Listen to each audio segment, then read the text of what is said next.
بسم اللہ الرحمن الرحیم الاربعین للنووی، اس کا درس نمبر 2 ہے، حدیث نمبر 2 چل رہی۔ محترم حضرات، یہ جو حدیث ہے اس کو حدیث جبریل کہتے ہیں۔ حدیث جبریل کیوں کہتے ہیں؟ کہ جبریل علیہ السلام اس میں ایک انسانی شکل میں آئے تھے اور پیغمبر صلی اللہ علیہ وسلم سے سوال و جواب کی صورت میں صحابہ کرام کو جو سوالات دل میں درپیش تھے ان کے جوابات آپ علیہ السلام سے پوچھوا لیے۔ اور تعلیم کا جو سلسلہ ہے نا محترم حضرات، سوال و جواب کی صورت میں بہت مفید ہوتا ہے، اس سے بہت فائدہ ہوتا ہے۔ آپ علیہ السلام کی صحابہ کو اس کی خواہش تھی کہ وہ اسلام، ایمان اور احسان کے متعلق پوچھے، مگر پوچھنے کی جرأت یا ہمت کسی وجہ سے نہیں ہوئی ہوگی، تو اللہ تعالیٰ نے ان کے سوالوں کے حل کے لیے جبریل علیہ السلام کو انسانی شکل میں بھیجا۔ محترم حضرات، یہ جو حدیث ہے یہ جامع الاحادیث ہے، کہ اس میں اسلام، ایمان اور احسان تینوں کا ذکر آیا ہے۔ یعنی جو احادیث کریمہ آپ پڑھیں گے نا اس میں اسلام کی بات کی ہوگی، ایمان کے متعلق اور احسان کے متعلق، اور اس حدیث میں تینوں کا ذکر یکجا آیا ہے۔ اور یہ حدیث جو ہے نا مہم حدیث کے بعد، یعنی اہم حدیث کے بعد جو ہے مصنفین حضرات ذکر کرتے ہیں۔ اسلام ظاہری اعمال کو کہتے ہیں محترم حضرات۔ ظاہری اعمال واضح ہے، جیسے نماز پڑھنا، زکوٰۃ دینا، روزہ رکھنا، حج کرنا وغیرہ وغیرہ۔ اور ایمان جو ہے اندرونی اعمال کو کہتے ہیں، جو کیا ہوتے ہیں؟ ظاہری نہیں ہوتے، باطنی اعمال۔ اس میں کیا آتے ہیں؟ عقائد آتے ہیں، سوچ و نظریے کا درست کرنا۔ احسان کسے کہتے ہیں؟ اخلاق درست کرنا۔ تو جو ظاہری اعمال اس سے تعلق جو ہے فقہ کا ہے محترم حضرت، فقی جو مسائل سب وہ اسلام سے تعلق رکھتے ہیں، جو ہمارے ظاہری اچھے اعمال ہے۔ ایمان کا جو تعلق ہے وہ کس سے؟ عقائد سے ہے نا، تو اس میں علم الکلام، علم العقید آ جاتے، تمام جو عقائد اسلامیہ ہے وہ اس میں داخل ہے۔ احسان کسے کہتے؟ کسی عمل کو اتقان کے ساتھ، مضبوطی کے ساتھ اور درست طریقے کے ساتھ پورا کرنا، اخلاص کے ساتھ، کہ اخلاص بھی ساتھ میں ہو، عمل بھی ساتھ میں پورا ہو، اس میں کوتاہی قصور نہ ہو۔ تو اخلاقیات کریمہ جو ہے، جتنے بھی اخلاق محترم حضرات وہ سب اس میں داخل ہے۔ اور اخلاق جو ہے ظاہری اخلاق بھی ہوتے ہیں، باطنی اخلاق بھی ہوتے ہیں۔ اس کی درستگی جو تصوف میں علم سلوک، علم سلوک آپ اس کو بولتے ہیں، اصلاح، ارشاد، تربیہ وغیرہ وغیرہ، ان چیزوں کو آپ کیا کہہ سکتے؟ احسان کہہ سکتے۔ یہ جو ہے حضرت عمر رضی اللہ عنہ سے مروی ہے، جیسے کہ پہلی حدیث ہم نے پڑھی تھی۔ تو چلو آتے محترم حضرات، عن عمر رضی اللہ عنہ ایضا، یعنی حضرت عمر سے یہ بھی روایت ہے، ایضا من یہ بھی، قالو فرماتے ہیں، بینما نحن جلوس، اس وقت جب ہم بیٹھی ہوئے تھے، اسی اسنا میں کہ ہم بیٹھی ہوئے تھے، نحن منا ہم، جلوس بیٹھے ہوئے تھے، عند رسول اللہ صلی اللہ علیہ وسلم، آپ صلی اللہ علیہ وسلم کے پاس، عند منا کے پاس، ذات یوم ایک دن، ذات یوم منے ایک دن، خاص دن نہیں بتایا کہ پیر کا دن تھا کیا تھا، بس یہ بتانا مقصود نہیں ہوتا کہ کون سا دن تھا، دن تھا، یعنی ایک دن ہم بیٹھی ہوئے تھے، اذ طلع کہ آئے، چھڑ آئے، طلوع ہوا یعنی آیا، طلع کا کیا معنی ہے؟ آنا۔ اذ طلع اچانک آیا، علینا ہمارے پاس، یعنی ہمارے اوپر طلوع ہوا، رجل ایک شخص، جیسے نیچے کی طرف سے کوئی آ رہا ہو نا، آپ اونچی جگہ پر بیٹھے اس کو بھی طلع کہتے ہیں، یا نیچے آپ بیٹھے کسی اوپر سے جگہ سے کوئی آپ کو نظر آئے اس کو بھی طلع کہتے ہیں۔ یا دور سے جب آپ کسی چیز کو دیکھ رہے ہیں نا، شبہ، وہ کوئی شخص آپ کو نظر آ رہا، آپ سمجھ نہیں پاتے کہ مرد یا خاتون یا جانور ہے، تو اس وقت جو ہے آپ دیکھتے ہیں اور کہتے کہ دیکھیں کوئی تو آ رہا ہے، اس کو کہتے طلع۔ اذ طلع نمودار ہوا ایک شخص شدید بیاض الثیاب، بہت سخت سفید کپڑوں والا. شدید مانا سخت، بیاض مانا سفید، ثیاب مانا کپڑے، یعنی اس کے کپڑے سفید کپڑے تھے، سخت سفید، بالکل صاف شفاف کپڑے. اسلام کی تعلیمات میں ہے کہ صفائی ستھرائی اور خاص کر سفید لباس بھی ایک سنت اور مستحب طریقہ ہے. تو کپڑے اس لیے کہا نا کہ اس میں مکمل لباس شامل ہے، نہیں کہا کہ سوپ. ٹھیک ہے، تمام کپڑے اس میں جیسے ٹوپی، امامہ، چادر، شال، قمیص، شلوار، تیبند وغیرہ تمام کپڑے اس میں داخل ہے کہ پورا بدن ڈھکا ہوا ہو. شدید سواد الشعر، اور کالے کالوٹے بال والا. شدید منا سخت، سواد منا کالے، شعر منا بال، سخت کالے بال والا. لا یرا علیہ آثار السفر، اس پر سفر کے اثار بالکل نہیں تھے. آدمی جبار اس پر تو سفر کا اثر ضرور ہوتا ہے، گرد و غبار لگ جاتے ہیں، کپڑے جو ہے میل ہو جاتے ہیں، جوتیاں وغیرہ پاپوش جو ہے گندے ہو جاتے ہیں، کچھ نہ کچھ تو ہو جاتا ہے. داڑھی پر بھی گرد و غبار لگ جاتے، چہرے پر، پیشانی پہ، لیکن وہ بالکل صاف ستھرا، جیسے کوئی آدمی تازہ نہایا ہوا ہو، بالکل صاف ستھرا. ولا يعرفه منا احد، ہم میں سے کوئی اسے نہیں جان پا رہا تھا کون ہے، کوئی نہیں جان رہا تھا اسے. لا يعرفه، نہیں جان رہا تھا، منا ہم میں سے احد، کوئی یعنی اجنبی آدمی تھا. حتی جلس الى النبی صلی اللہ علیہ وسلم، کہ جب قریب آیا نا تو آپ علیہ السلام کے پاس بیٹھ گیا. فاسند رکبتیہ الى رکبتیہ، اپنے گھٹنے آپ علیہ السلام کے گھٹنوں سے ٹکا دیے، لگا دیے، منا قریب بیٹھ گیا. اور یہ کیا ہے، شاگرد کے لیے، طلبہ کے لیے ادب کی طریقے بتا رہے کہ ایک تو بالکل صاف کپڑوں میں رہے، ہر مسلمان کے لیے، خصوصاً طلبہ کے لیے. اور جوانی کا زمانہ ہو، کالے بالوں، لیکن کہ بڑھاپے میں پھر علم کا صحیح حصول اتنا آسان نہیں ہوتا. اور ساتھ میں جو ہے لا یعرف منا احد، اس کو زیادہ اختلاط نہیں رکھنا چاہے، زیادہ تعلقات نہیں رکھنا چاہے کہ ہر آدمی اسے جان لے، کیونکہ زیادہ جاننے والے ہو تو پھر پڑھنا مشکل ہوتا ہے. اور پھر آپ علیہ السلام کے پاس قریب بیٹھ گئے، یہی تو طریقہ ہے قریب بیٹھنا اپنے استاد سے، جس سے پڑھ رہا اپنے معلم سے. یہ مرد کے لیے بات ہے، خواتین جب خاتون کے ساتھ ہو تو وہ کر سکتی ہیں.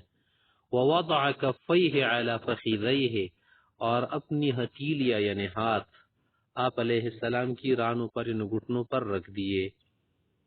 یہ جو ہے کس لیے ہوتا ہے، زیادہ توجہ حاصل کرنے کے لیے، کہ جب آپ کسی کے قریب بالکل بیٹھ جائے اور ہاتھ اس کے گھٹنوں پر رکھ یا کاندھوں پر جیسے لوگ کرتے ہیں. وقال، اور پوچھنے لگی، یا محمد، اے محمد.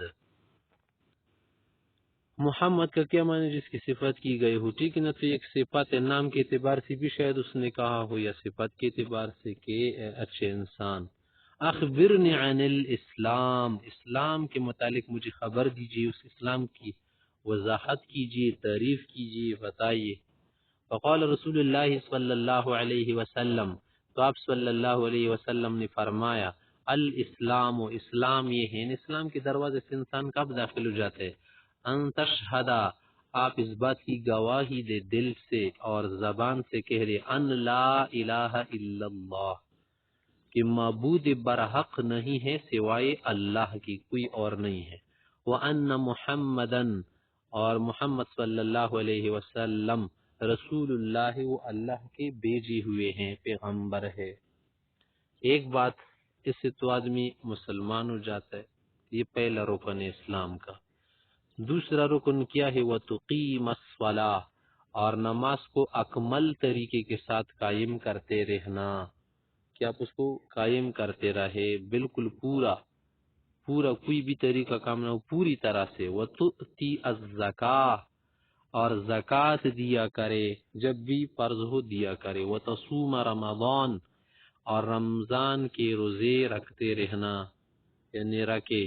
وَتَحُجَّ الْبَيْتَ، اور بیت اللہ کعبہ شریفہ کا حج کرنا. إِنِ اسْتَطَعْتَ إِلَيْهِ سَبِيلًا، اگر اس کے لیے خرچ اور نفقے کی طاقت ہو. ان استطاعت، اگر طاقت ہوا، کی لئے اس کی طرف، سبیلاً، راستے کی. راستے کی کیا معنی، یعنی حج کے لیے خرچ لگتا ہے، پیسہ لگتا ہے، مال لگتا ہے، جان لگتی ہے، تو یہ دونوں جب آپ کے پاس ہو اور کر سکے تو پھر کر لینا۔ قال، تو اس صحابی کہ جبریل علیہ السلام نے کہا صدقت، آپ نے سچ کہا۔ صحابہ کرام کو محترم حضرات یہ جو ہے حیران کی ہو رہی تھی کہ دیکھ ایک طرف سے تو یہ پوچھ رہے اور دوسری طرف سے تصدیق کر رہے، اس کا مقصد تو یہ ہے کہ یہ آدمی ویسے میں سوال کر رہے، کیا مقصد ہے؟ یہ تو جانتا ہے، پھر کیوں کوئی کہے گا کہ آپ نے سچ کہا؟ اس کو کیا پتا کہ یہ سچ ہے یا سچ نہیں ہے؟ تو اصل میں یہ تو معلوم بات ہے نا کہ یہ صحابہ کرام کی خاطرداری کے لیے کیا گیا تھا، اور کچھ سوالات یہ بھی ساتھ میں حل ہو گئے، ٹھیک ہے؟ اس لیے طریقہ بھی اپنے، اور یہ جو ہے علم کا ایک طریقہ ہے کہ سوال و جواب کی صورت میں علم حاصل کرنا، اس سے زیادہ جو ہے دل نشی ہوتی ہے بات۔ فعجبنا له، ہم اس کے لیے تعجب میں پڑ گئے۔ یسألو، ایک طرف سے پوچھ رہے ہوئے، صدیقو، اور پھر سے تصدیق بھی کر رہے۔ قال، پھر آگے پوچھا، فاخبرنی عن الایمان، ایمان کے متعلق ہمیں بتائیے۔ ایمان کا کیا معنی محترم حضرات؟ دل سے کسی اسلامی بات کی، ضروری بدیہی بات کی، یقینی بات کی تصدیق کرنا، اس کو سچ ماننا، جاننا نہیں کہ صرف جان لے، جاننے کے بعد ماننا۔ قال، فرمائے کہ ان تؤمن باللہ، سب سے پہلی بات کیا ہے؟ اللہ پر ایمان لانا۔ اللہ پر ایمان لانے کا کیا معنی ہے؟ اللہ کو تسلیم کر لینا، اس کی ذات و صفات کو تسلیم کرنا، ماننا، یقین کرنا، اس کی تصدیق کرنا۔ وملائکتہ، اور اللہ کے جو فرشتے ہیں، چاہے وہ مقرب ہو یا دوسرے فرشتے، تمام فرشتوں کے وجود کا ایمان رکھنا، اور جو فرشتوں کی کیا ہے، فرشتوں کی صفات ہے، اس کو ماننا۔ وہ کتبہ، اور اللہ تعالی کی جو کتابیں ہیں، 4 کتابیں اور 100 صحیفے، ان پر ایمان رکھنا، اس کو ماننا، جاننا۔ ورسلہ، اور اللہ کے تمام رسول اور پیغمبر نبی جو اللہ نے بھیجے ہیں انسانوں کی ہدایت کے لیے، ان کو ماننا۔ والیوم الآخر، اور سب سے آخری دن، آخری دن یعنی قیامت کا دن، روز محشر، اس کو ماننا، یقین رکھنا۔ وتؤمن بالقدر، اور ایمان رکھنا تقدیر پر، قدر پر، خیرہ و شرہ، اچھی تقدیر ہو یا بری۔ کیا معنی اچھی بری کا؟ یعنی تقدیر میں اچھا لکھا ہو یا برا لکھا ہو، اس کو اللہ کی طرف سے ماننا کہ اللہ نے لکھا ہے۔ یہ نہ کہنا کہ اگر یوں کر لیتا تو یہ ہو جاتا، یا وہ کر لیتا تو وہ ہو جاتا، ایسا نہیں۔ بس یہ کہنا کہ صرف اللہ نے لکھا تھا، ہاں ہم اپنے کاموں کے مکلف ہے کہ شر سے خود کو بچائیں گے، خیر کی طرف خود کو کھنچوائیں گے، لیکن پھر بھی اگر شر میں آدمی پڑ گیا تو بھی اللہ کی طرف سے، خیر جو مل گئی وہ بھی اللہ کی طرف سے ہیں۔ قال، تو فرمایا جبریل علیہ السلام نے، صدقت، آپ نے سچ کہا۔ قال، پھر پوچھا، کہا کہ فاخبرنی عن الاحسان، احسان کے متعلق مجھے بتا۔ اردو میں تو اسے بھی احسان، نیکی کرنے کو کہتے ہیں، احسان، محسن۔ قال، فرمایا، احسان کا سب سے بڑا درجہ کیا ہے؟ مشاہدہ ہے۔ مشاہدہ من آبزرویشن، کسی چیز کو دیکھتے رہنا اپنی آنکھوں سے۔ ان تعبد اللہ، آپ اللہ کی عبادت ایسی کرے، کأنک تراہ، گویا کہ آپ اللہ کو دیکھ رہے ہیں۔ گویا اس لیے کہا کہ سچ میں تو اللہ کو کوئی نہیں دیکھ سکتا نا ان آنکھوں سے، یعنی آپ نے کرنا ایسا ہے، ایسی صورت دینی، ایسی شکل اور ایسی جو ہے صورت بنانے سے استحضار قلبی اور توجہ کی، گویا آپ اللہ کو دیکھ رہے ہیں۔ ظاہر جب کوئی اللہ کو دیکھ رہا ہو تھوڑی گناہ کرے گا، یہ کسی کام میں کوتاہی تھوڑی کرے گا، نہیں کرے گا۔ فَإِن لَمْ تَكُنْ تَرَاهُ، اگر آپ نہیں دیکھ پا رہے ہیں اس کو، یعنی نہیں دیکھ سکتے، یہ تو یقینی دیکھ تو نہیں سکتا کوئی، مطلب یہ ہے کہ اگر یہ درجہ استحضار کا اور توجہ کا آپ کو حاصل نہ ہو، جس کو مشاہدہ کہتے ہیں، تو پھر جو ہے مقام مراقبہ اختیار کرو۔ مراقبہ کا کیا معنی ہے؟ کسی چیز کا استحضار رکھنا۔ رقیب کس کو کہتے ہیں؟ کسی چیز کو دیکھتے ہیں نا، مراقب، نگران کو کہتے ہیں، خود کی نگرانی رکھنا اور یہ سمجھنا کہ اللہ مجھے دیکھ رہے، مجھے دیکھ رہے۔ فَإِنَّهُ يَرَاكَ، وہ تو ویسے بھی آپ کو دیکھ رہے۔ قال، پھر آگے پوچھا قیامت کے متعلق بھی کہ فَأَخْبِرْنِي عَنِ السَّاعَةِ، قیامت کے متعلق مجھے بتائے. قول فرمایا مل مسئول عنہا بعلم من السائل، یعنی قیامت کے بارے میں جسے آپ کو پتہ نہیں ہے مجھے بھی نہیں ہے. مل مسئول، یعنی مجھ سے سوال کیا جا رہا ہے نا، میں مسئول، مجھ سے پوچھا جا رہا ہے، میں نہیں ہوں بعلم زیادہ علم رکھنے والا من السائل پوچھنے والے سے، یعنی پوچھنے والے کو جسے پتہ نہیں ہے نا، پوچھے جانے والے کو بھی پتہ نہیں ہے اس کا. قال فرمایا چلو کچھ علامات اس کی ہوگی نا، فاخبرنی عن اماراتها، اس کی علامات تو بتا سکتے، علامات بتا دے. قول فرمایا علامات جو ہے قیامت کی جو ہے ایک علامات صغرا ہوتی چھوٹی علامات، اور ایک جو وسطی ہوتی درمیانی علامات، اور ایک جو کبرا ہوتی ہیں بڑی علامات. یہاں پر جو ہے کچھ علامات بتا رہے، اسی تو قیامت کی علامات بہت ہے، وہ آپ دیگر کتابوں میں پھر جو ہے پڑھ پائیں گے انشاءاللہ. کہہ رہے کہ ان تلد الامتو، کہ جنی گی ماں ربتہ اپنی سردارنی کو، ماں جنی گی اپنی سردارنی کو. ایک تو کنیزوں کی طرف اشارہ ہے کہ کنیزوں سے ایسی اولاد پیدا ہوگی کہ جو بعد میں پھر بادشاہ وغیرہ مالک حکمران فرمان روا بنیں گے.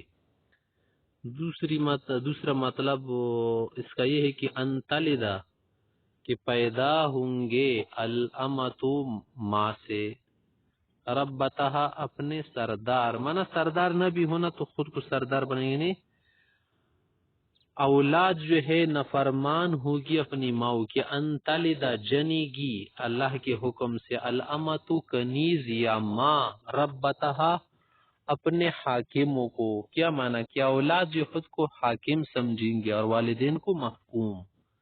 انتلدہ جنی گی الامتو کنیز باندھی، ربتہا اپنی سردارنی کو یا اپنے سردار کو. مراد کیا ہے؟ نافرمان اولاد ہوگی، ہر کسی کی بہت کم فرمانبردار اولاد ملے گی. وَأَن تَرَى، اور آپ دیکھ لیں گے، الحفات وہ لوگ جن کی جوتے نہ ہو، وہ جو ہے بادشاہ بنیں گے، بعد میں امیر بنیں گے. العرات وہ لوگ جن کی جسم پر کپڑائی نہ ہو. العال بالکل فقیر کنگال. رعاء الشاء بکریاں چرانے والے. یتطاولون فخر کریں گے، یتطاولون ایک دوسرے سے بڑھ چڑھ کر حصہ لیں گے. کس چیز میں؟ فی البنیان تعمیری کاموں میں، فی البنیان تعمیری کاموں میں. وَأَن تَرَى آپ دیکھ لیں گے، الحفات حافی کی جمع ہے. حافی کس کو کہتے ہیں؟ وہ شخص جس کی چپل جوتے نہ ہو. چپل جوتے نہ ہونے کا کیا مقصد ہے؟ فقیر جس کی چپل جوتے نہ ہو، بوٹ نہ ہو. العورات مانا جس کا بدن برہ نہ ہو یا جسم پر پورے کپڑے نہ ہو. عاری اس کو کہتے ہیں، عاری کی جمع ہے. رعا عال کس کی جمع ہے؟ عائل فقیر تنگ دست کنگال قلاش. رعا مانا راعی کی جمع ہے، بکریاں چرانے والا چرواہا. شاء مانا شاد کی جمع بکری، بکریاں بکری. یتطاول تطاول کا کیا مانا ہے؟ کسی چیز میں ضد کرنا، فخر کرنا، بڑھ چڑھ کر حصہ لینا کسی چیز میں، دوسرے سے مقابلہ بازی کرنا. بنیان مانا تعمیری کام، عمارتیں، بلڈنگز وغیرہ. کہہ رہے کہ انتر آپ دیکھ لیں گے، الحفات برہنے پا، العرا برہنے جسم والے، برہنا جسم. العالا فقیر تنگ دست. رعاء الشاء بکریاں چرانے والے چرواہے. یتطاولون فخر کریں گے، مقابلہ کریں گے، مقابلہ بازی میں لگیں گے، کمپٹیشن. فی البنیان تعمیری کام میں نے ایک سے دوسرا جو ہے اچھا گھر بنانے میں لگے گا. یہ قیامت کی علامات میں سے ہے. ثم انطلق، حضرت عمر نے فرماتے کہ پھر وہ شخص گیا، یعنی جبریل علیہ السلام سے شکل میں آئے تھے نا، پھر چلے گئے. اور فرشتے جو محترم حضرات، فرشتے جنات، ان کو اللہ نے طاقت دی ہے کہ یہ ہر شکل اپنا سکتے ہیں. انسانی شکل میں بھی خود کو چینج کر سکتے ہیں، کسی بھی شکل میں چینج کر سکتے ہیں. تو یہ فرشتوں کو اللہ نے طاقت دی ہے، ایک نورانی مخلوق ہے وہ ایسا کر سکتی ہے. اور جنات جو ہے ناری مخلوق یعنی آگ سے بنائی گئی ہے، وہ بھی یہ کر سکتے ہیں. ثم انطلق، پھر وہ چلا گیا، یعنی مجلس کو چھوڑ گیا جب سوالات اس کے حل ہو گئے. فلبثت ملیا، عمر کہتے کہ میں نے بہت وقت گزارے نا، اس کے بعد وہ ٹائم گزرا فلبست ملیا، یعنی عرصہ دراز میں نے گزارا، عرصہ دراز گزرا. ثم قال، یعنی زیادہ وقت اس مجلس میں گزری، زیادہ وقت گزرا، زیادہ ٹائم ہو گیا. ثم قال، پھر آپ علیہ السلام نے مجھ سے دریافت کیا، یا عمر، اے عمر، اتدری، کیا آپ کو پتہ لگا، من السائل، کہ یہ پوچھنے والا کون تھا، یہ سائل کون تھے، یہ جو مسائل پوچھ رہے تھے، بہت اہم مسائل پوچھ گئے، یہ کون تھے، کیا آپ پہچان گئے؟ قلت، میں نے کہا اللہ و رسول عالم، اللہ کو پتہ، مجھے تو معلوم نہیں. یعنی اس مسئلے میں آپ اس کے رسول، شاید آپ کو معلوم ہوا ہوگا، مجھے تو پتہ نہیں ہے، باقی جو ہے علم غیب اللہ کے پاس ہے، مجھے تو معلوم نہیں. قال، فرمایا، فإنه جبریل، یہ جبریل علیہ السلام تھے. کون تھے؟ جبریل علیہ السلام تھے. اتاکم، تمہارے پاس آئے تھے، یعلمکم دینکم، تم کو دین سکھا رہے تھے، یعنی تمہیں ساتھ میں مسائل بھی سکھا گئے اور طریقہ بھی سکھا گئے، بہت کچھ فائدہ ہو گیا. اتاکم یعلمکم دینکم، کہ تمہیں دین کے مسائل سکھا رہے تھے. مسلم شریف میں یہ مروی ہے.